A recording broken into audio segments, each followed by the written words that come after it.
علم کی فضیلت و فرضیت لانگ کویشچن نمبر 3 قرآن و حدیث کی روشنی میں علم کی فضیلت بیان کریں. قرآن و حدیث کی روشنی میں علم کی فضیلت بیان کریں. اس لانگ کویشچن کو ہم نے 3 حصوں میں ڈیوائڈ کیا ہے.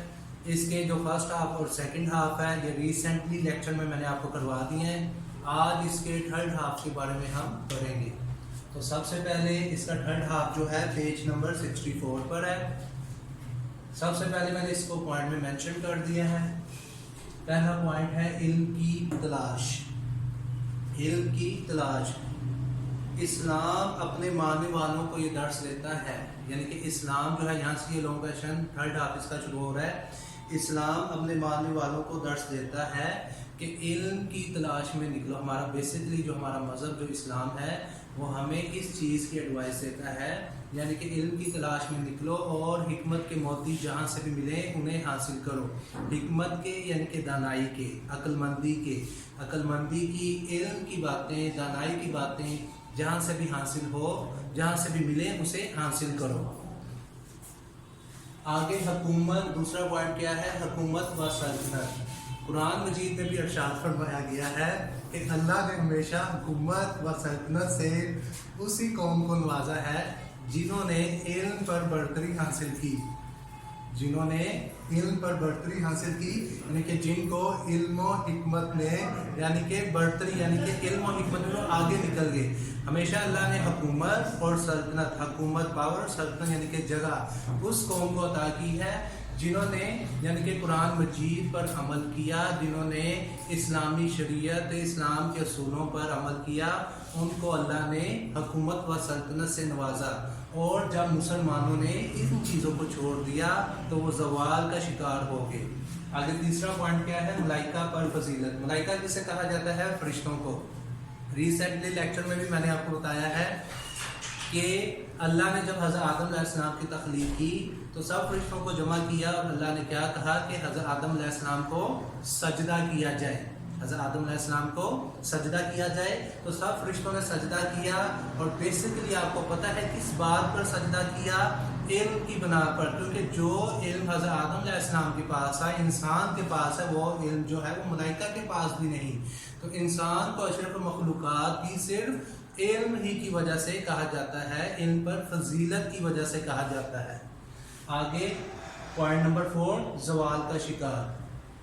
آپ اگر تاریخ دیکھ لیں مسلمانوں کی تو پھر آپ کو نظر آئے گا کہ مسلمان اگر ہسٹری میں آپ پڑھیں، مسلمان وہ واحد ایسی قوم ہے جنہوں نے 1500 سال کس پر؟ دنیا پر حکومت کی. ایسی حکومت نہ یہودیوں نے کی، نہ عیسائیوں نے، نہ ہی ہندوؤں نے.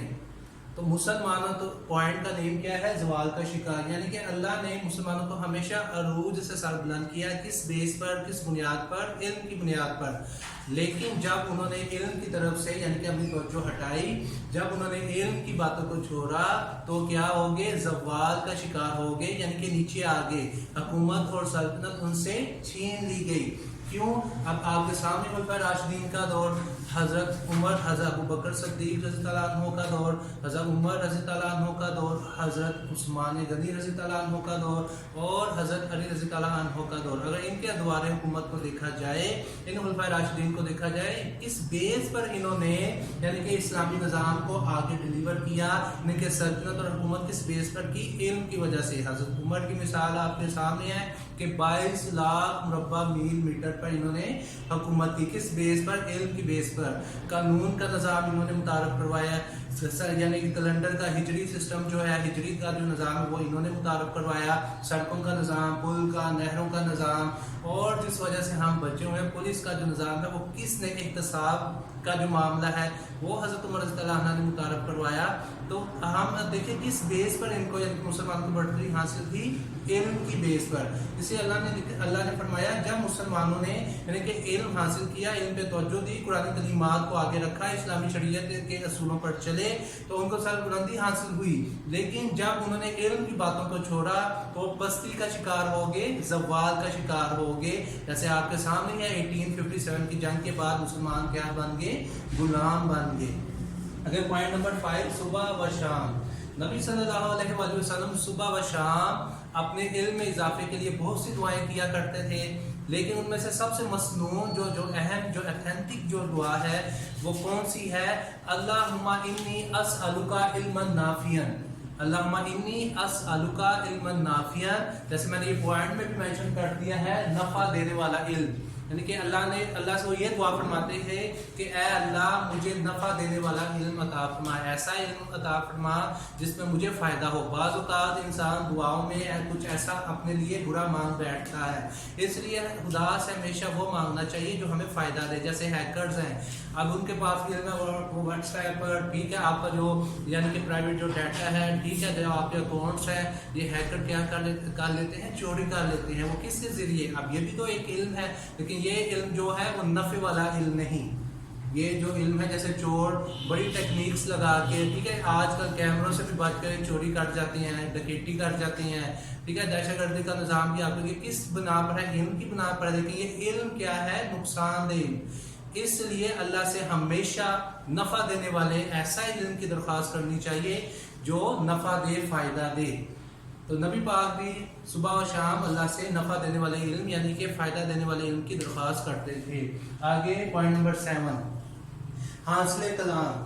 اب ہمیں اس سے یعنی کہ اس لانگ کویشچن نمبر 3 سے کیا چیز حاصل ہوئی ہے، کیا کلام حاصل ہوا ہے کہ ہمیں ہمیشہ صبح و شام یعنی کہ دن رات کس کی طرف توجہ دینی چاہیے؟ علم کی طرف۔ اس لیے انہوں نے لکھا ہوا ہے ہماری دعا ہے کہ اللہ تعالیٰ ہمیں ایسا علم عطا فرمائے جو یعنی کہ ہمارے لیے فائدہ مند ہو، جو ہمارے لیے منافع بخش ہو، اور اس کی اشاعت یعنی اور ایسا علم عطا فرمائے جس کی ہم اشاعت بھی کریں، اس کو آگے بھی پھیلائیں۔ آمین۔ شکریہ۔